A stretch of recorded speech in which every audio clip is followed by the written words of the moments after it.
చంద్రబాబు నాయుడు గారు, నారా లోకేష్ గారు రాష్ట్రానికి పెట్టుబడులు తీసుకురావాలి, యువతకు ఉద్యోగాలు కల్పించాలి, కాళ్ళ మీద నిలబడాలని ప్రయత్నించడం మీకు ఎలా అనిపిస్తుంది?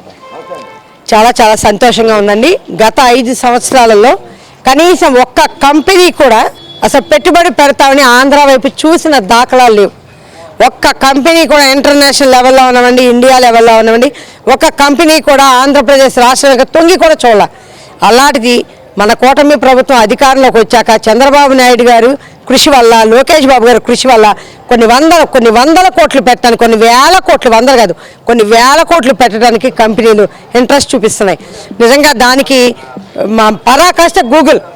నిజంగా గూగుల్ కంపెనీ ఇంటర్నేషనల్ అమెరికాలో తప్పించి ఎక్కడా లేదు. అలాంటి కంపెనీ ఈరోజు మాకే చాలా గర్వంగా ఫీల్ అవుతున్నాం, మేమే గర్వంగా ఫీల్ అవుతున్నాం. గూగుల్ లాంటి కంపెనీ ఒక ఆంధ్రప్రదేశ్ రాష్ట్రాన్ని ఎన్నుకుందంటే, 1,00,000 కోట్ల పెట్టుబడులు పెట్టడానికి ఆంధ్రప్రదేశ్ రాష్ట్రాన్ని ఎన్నుకుందంటే అక్కడ చంద్రబాబు నాయుడు గారి సమర్థత, లోకేష్ బాబు గారి సమర్థత కనిపిస్తా ఉందన్నమాట. అంటే సిఐ సదస్సులో వైసీపీ విమర్శలు చేస్తున్నారు. ఏమనంటే వాళ్ళు ఏదో మాయాజాలం కోసం ఏదో పెడుతున్నారు, అక్కడ పెట్టుబడులు వచ్చేది లేదు, ఏమీ లేదు, అది ఇదని మాట్లాడుతున్నారు. దాని మీద మీరేమంటారు? నిజంగానేనండి, వైసీపీ వాళ్ళు విమర్శించడం తప్పేమీ లేదు. ఎందుకంటే వాళ్ళు చెప్పారుగా, వాళ్ళు తీసుకొచ్చారు కొన్ని కంపెనీలు, సిఐఏ కంపెనీలను పెట్టి వైజాగ్లో రొయ్యలు ఎలా పెంచాలి, చేపలు ఎలా పెంచాలి, పెంచడం కూడా కాదు, చేపలను ఎలా కట్ చేయాలి, మటన్ ఎలా కట్ చేయాలి, మటన్ ఎలా షాపుల్లో అమ్మాలి, ఇలాంటివన్నీ కూడా వాళ్ళు సిఐ సదస్సు పెట్టి చక్కగా చెప్పారు కదా, ఇలాంటివన్నీ తెప్పిస్తామండి అని చెప్పారు. అంతేకాదు మీకు అందరికీ తెలుసో లేదు, సిఐ సదస్సుకి వచ్చిన వాళ్ళలో చాలామంది అసలు ఇండస్ట్రియలిస్టులు కాదు, ఎవరు కాదు, ఎవరో ప్రతి అనామకుని తీసుకొస్తే వాళ్ళందరూ ప్లేట్లో భోజనం కోసం కొట్టుకున్నారు, ఇచ్చే డిస్పోజబుల్ ప్లాస్టిక్ బాటిల్స్ కోసం కొట్టుకున్నారు.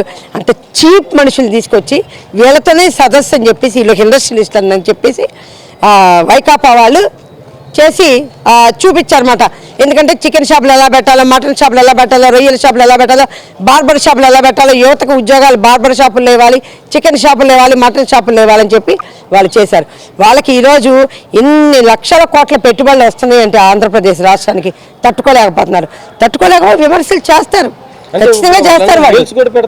మేడం ఇప్పుడు ఆ కంపెనీలు ఆంధ్రప్రదేశ్లో పెట్టుబడులు పెట్టబోయి మేము వచ్చినప్పుడు మళ్ళీ పంపించేస్తాం, అది ఇది అని పెడతాం, కరెక్టేనంటారు అసలు లెక్క? ఏండి వాళ్ళు ఏదో అంటారే, ఆడలేనమ్మా మధ్యలో ఓడంటారు చూసారా, అది వాళ్ళ తత్వం. వాళ్ళకి 11 సీట్లకే పరిమితం చేసి వాళ్ళకి సిగ్గు ఎగ్గు లేదు. వాళ్ళు ఇంకా ఏదో అసలు భ్రమలు కూడా కాదు, ఒక రకంగా అందరూ సైకోలు అయిపోయారు. వాళ్ళందరూ జగన్మోహన్ రెడ్డి ఒక పెద్ద సైకో అయిపోయాడు. ఇంకా నేను వచ్చేస్తా, కలెక్టర్లు బీకేస్తా, వాళ్ళని బీకేస్తా, వీళ్ళని బీకేస్తా అని చెబుతున్నాడు. ఆయన రావటమే లేదు. ఆయన అసలు రావడం అనేది కలలో కూడా జరగదు. అలాంటి అవకాశం అసలు లేనే లేదు. రాష్ట్ర ప్రజలు కూడా ఇవ్వరు.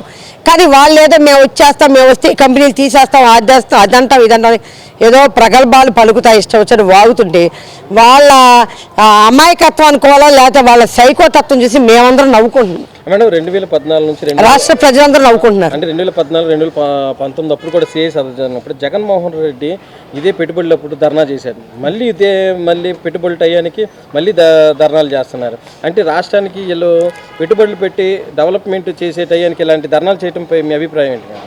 వాళ్ళకి రాష్ట్రాన్ని డెవలప్ చేయడం ఇష్టం లేదు. వాళ్ళకి రాష్ట్రంలో ఎవరో డెవలప్ అవడం ఇష్టం లేదు వాళ్ళ జగన్మోహన్ రెడ్డికి. ఎందుకంటే రాష్ట్రంలో ప్రజలందరూ ఎడ్యుకేటెడ్ అవ్వకూడదు, రాష్ట్రంలో ప్రజలందరూ గొర్రెల్లాగా ఉండాలని ఆయన ఉద్దేశమే పెట్టుబడులు రాకూడదు, ఉద్యోగ అవకాశాలు ఎవరికి ఉండకూడదు. ప్రతి ఒక్క యువత డిగ్రీ చదవనివ్వండి, ఎంకామ్ చదవండి, పీజీ చదవండి, వాడు యువత డ్రగ్స్కి బానిస అవ్వాలి, లేదా లిక్కర్కి బానిస అవ్వాలి. పెట్టుబడులు వచ్చేస్తాయి, రేపు పెద్ద కంపెనీలు వచ్చేస్తాయి, ప్రతివాడు వైట్ కాలర్ జాబ్లో వెళ్ళిపోతారు.